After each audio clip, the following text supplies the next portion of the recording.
from PhoneDog.com. And the big news in the mobile phone world and really in the gadget world and consumer tech world in general coming out of this past week of trade shows, CES and Macworld 2009, has to be the Palm Pre. Palm and Sprint, for that matter, really making a strong effort to resurrect themselves. Both companies been hit by hard times, and really came back with a boom, with a bang, with a lightning bolt. You know what I mean? With the announcement of the Palm Pre and Palm's new Web OS operating system at CES last week. Now, the Pre is going to be a Sprint exclusive here in the United States. They said it's going to be coming out sometime in the first half of 2009, which could mean as late as June, hopefully sooner than that.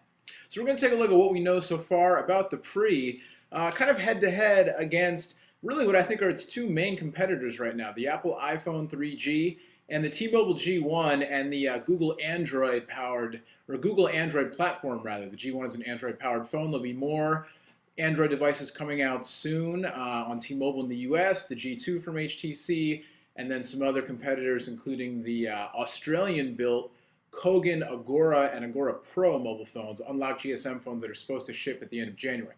Anyway, we'll take a head-to-head look at what we know about the Pre and how it stacks up against the iPhone 3G and the Android platform. So here we go. So here's a look at what we know about the Palm Pre so far. The Pre was announced at CES just a week ago and is going to be coming to the US on Sprint as an exclusive.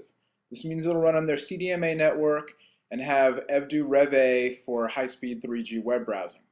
Also, there will be a GSM unlocked version of the Pre, but we don't know much about that yet.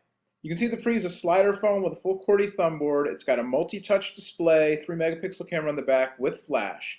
It's a brand new operating system, and really it's the operating system that I think has really caught everybody's eye. The hardware looks nice, but the OS looks killer.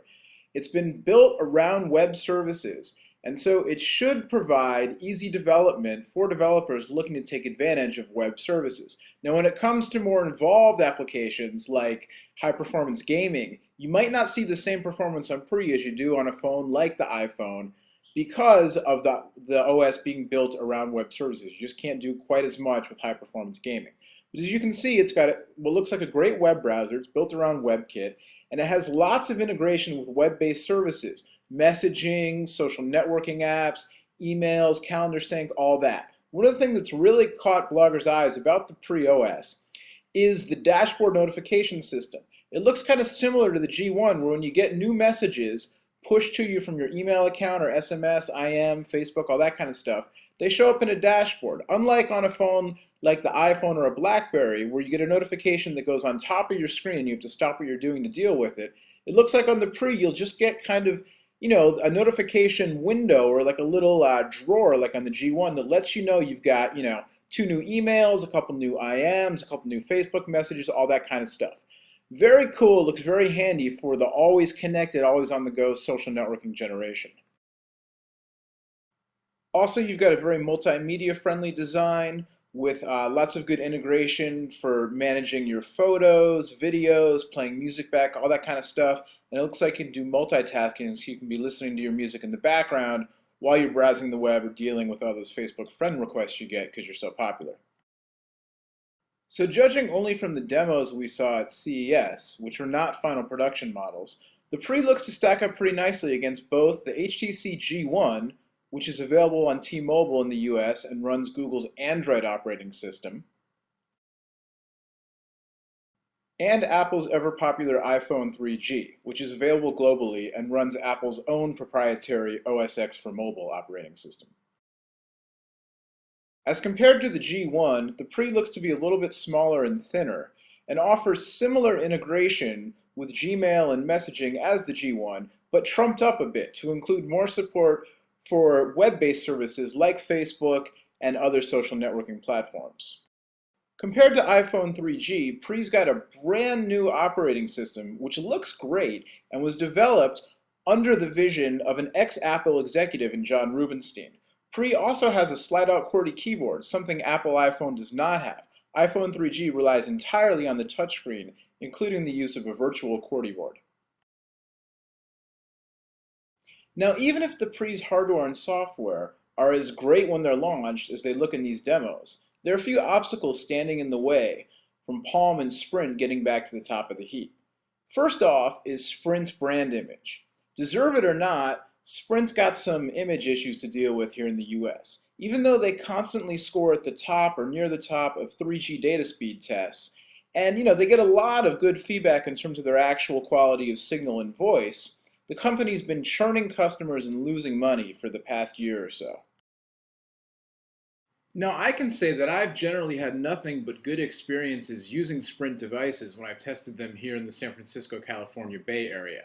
Now, what I mean is that I generally have good reception, good call quality, and like I said, the 3G data speeds are always near or at the top of the heap when I test them head-to-head against Verizon, AT&T, and T-Mobile devices.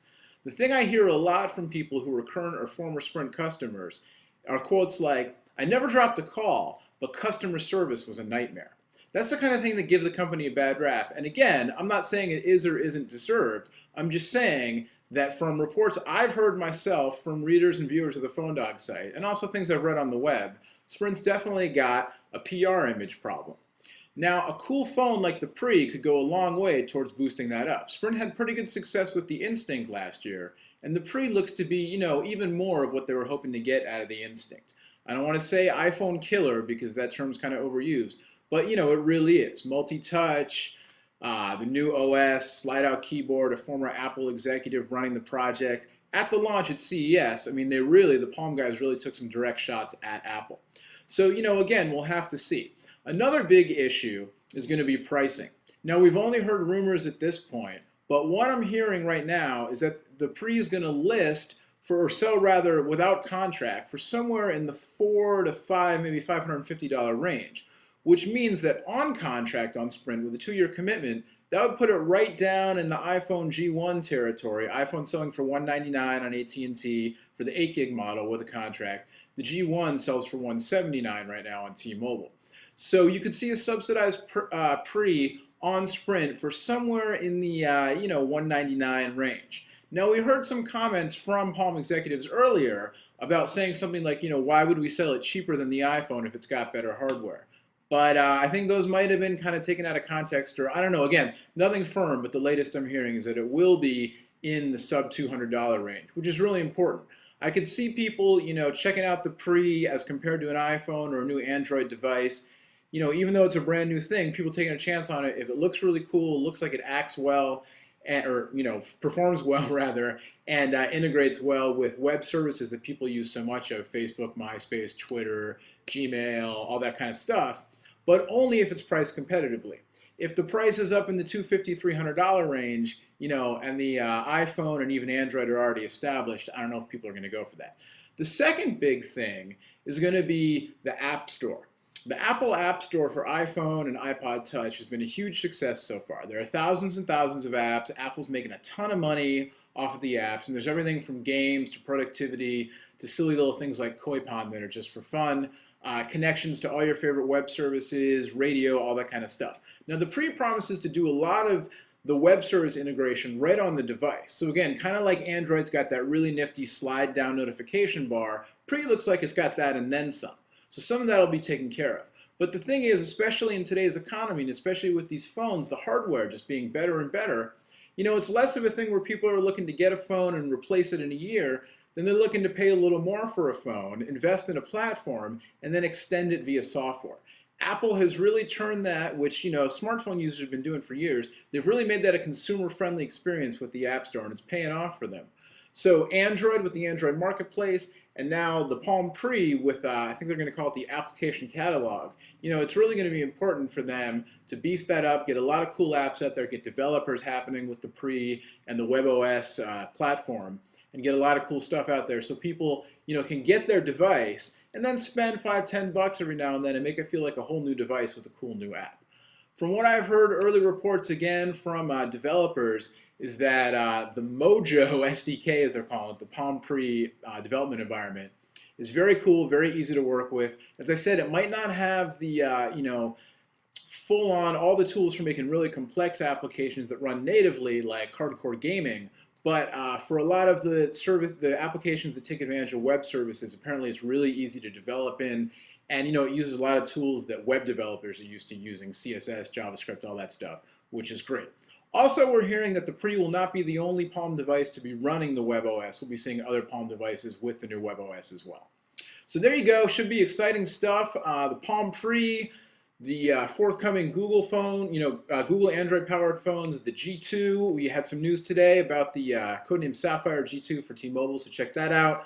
Got another video on that one. And then iPhone, hearing rumors already about a new multi-core iPhone with a new operating system, iPhone OS 3.0, that would support multi-core.